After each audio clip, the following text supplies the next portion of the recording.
जय गुरुदेव दोस्तों, मैं केशव भारद्वाज निखिल ज्योतिष रतन केंद्र के सौजन्य से आप सभी का स्वागत करता हूं। उम्मीद करता हूं कि आप सभी लोग कुशल मंगल होंगे। आज मैं फिर एक नए रतन के बारे में आपको जानकारी देने आया हूं, जो कि यह रतन ब्लू टोपाज रतन होता है, जिसे हम नीला पुखराज भी हिंदी में बोल दिया करते हैं। ज़्यादा जानकारी के लिए मैं आपको बताना चाहूँगा दोस्तों, वीडियो को अंत तक जरूर देखें और शेयर किया कीजिए, लाइक किया कीजिए, कमेंट किया कीजिए और सब्सक्राइब भी कर लिया कीजिए, जिससे आपको ज़्यादा जानकारी आपको मिल सके। ये तो आप जानते हैं कि रत्नों के प्रभाव से हर कोई वाकिफ़ है। नेता हो या अभिनेता या कोई आध्यात्मिक गुरु या कोई भी व्यक्ति हो, सभी रत्नों का इस्तेमाल करते हैं, अपने हिसाब से करते हैं। कुल्ली दिखाकर ही रत्नों का चयन करना चाहिए, नहीं तो अमृत है तो ये रत्न जहर भी बन जाता है। कुछ रत्न हम शांति के लिए करते हैं, तो कोई कार्य सिद्धि के लिए करते हैं, कुछ हम अपनी उन्नति के लिए धारण करते हैं, कुछ हम लगन के हिसाब से करते हैं, कुछ हम पंचम भाव के हिसाब से करते हैं, कुछ हम कर्म के या भाग्य के हिसाब से करते हैं। रत्नों में कुछ ऐसी विशिष्ट प्रभावशाली रश्मियाँ होती हैं कि जिसके धारण करने से हमारे मस्तिष्क का जो होता है वह तेज चलने लगता है।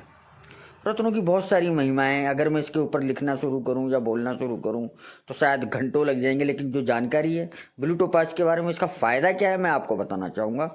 ज़्यादा जानकारी की ज़्यादा ज़रूरत नहीं है।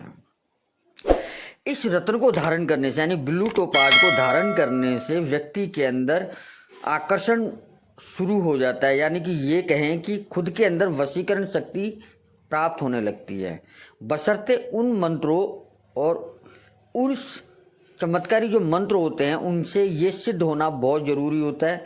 प्राण प्रतिष्ठा करनी इनकी बहुत ज़रूरी होती है, तभी ये अपना प्रभाव अच्छी तरीके से दिखा जाता है। हम कई बार क्या करते हैं, मैंने आपको बता दिया, ब्लू टोपाज पहन लीजिए, इसके ये फ़ायदे हैं, तो हम शॉप से खरीदते हैं, किसी सुनार से, कहीं से भी खरीदते हैं मतलब, और ख़रीद के हम उसे धारण कर लेते हैं। ना हमें समय का पता होता कब धारण करना चाहिए, कौन से दिन धारण करना चाहिए, उनके मंत्र क्या है, वो किस विधि से तैयार हो, वो हमको नहीं पता होता और हम धारण कर लेते हैं। फिर तो पत्थर है, पहनो, तो पत्थर पहनेंगे तो हम पत्थर ही हमें मिल जाता है। तो इस रत्न के बारे में बता रहा था कि इसके अंदर वशीकरण की बहुत बड़ी क्षमता होती है। ब्लू टोपाज के अंदर, ब्लू टोपाज पहनने वाले व्यक्ति के सामने अगर कोई व्यक्ति आकर बात करता है तो वह उसके वश में हो जाता है।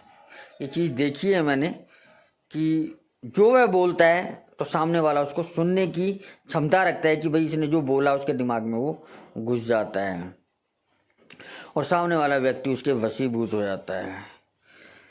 यह रत्न ज़्यादातर पति पत्नियों को पहनना चाहिए, प्रेमी प्रेमिका को धारण करना चाहिए, या ये यूं कहूँ कि एक दूसरे को अगर बनवा कर ये गिफ्ट करें और गले में धारण करें, चांदी में पहने इसको, तो बहुत बड़ा फ़ायदा होता है। वह एक दूसरे के प्यार में बंध जाते हैं।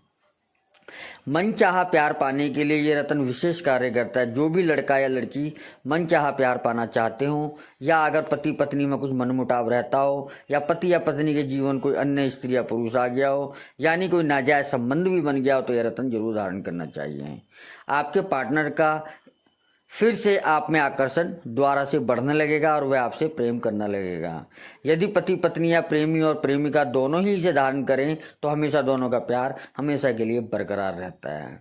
ब्लू टोपाज जो होता है आसमानी रंग का चमकदार और पारदर्शी पत्थर होता है। यह देखने में मन भावन बहुत सुंदर प्रतीत होता है। इसकी आभा देखने वाले को वशीभूत कर लेती है और एक कंठ पर धारण किया जाता है। लेकिन फिर वही कहूँगा कि इसे धारण करने से पूर्व अभिमंत्रित करवा लेना बहुत ज़रूरी होता है, नहीं तो इसके परिणाम शुभ नहीं होते हैं। ब्लू टोपाज को मध्यमा उंगली में आप धारण कर सकते हैं, लॉकेट में धारण कर सकते हैं। नव विवाहित जोड़े को भी अवश्य धारण करना चाहिए। प्रेमी प्रेमिका धारण कर सकती हैं। शनि, राहु, केतु और शुक्र से रिलेटिव जितने भी हमारे ग्रह होते हैं उनका अगर अशुभ प्रभाव पड़ रहा है तो ये रत्न बहुत अच्छा काम करता है। अगर आपको ये कहीं नहीं मिलता है और सस्ता नहीं मिलता है तो आप हमारे निखिल ज्योतिष रत्न केंद्र से संपर्क करके आप हमसे ये रत्न अभिमंत्रित करा हुआ आपके ही गोत्र और आपके ही नाम से अभिमंत्रित करके ये आपको कोरियर द्वारा आपके घर तक पहुंचा दिया जाएगा। आगे फिर नई एक जानकारी के साथ मैं फिर से आऊँगा। आज के लिए ब्लू टोपाज का इतना ही जानकारी बहुत। आगे फिर मैं ब्लू टोपाज के बारे में और भी नई जानकारी लेके आऊँगा। आज के लिए बस इतना ही। जय गुरुदेव, जय श्री कृष्णा। आपका केशव भारद्वाज।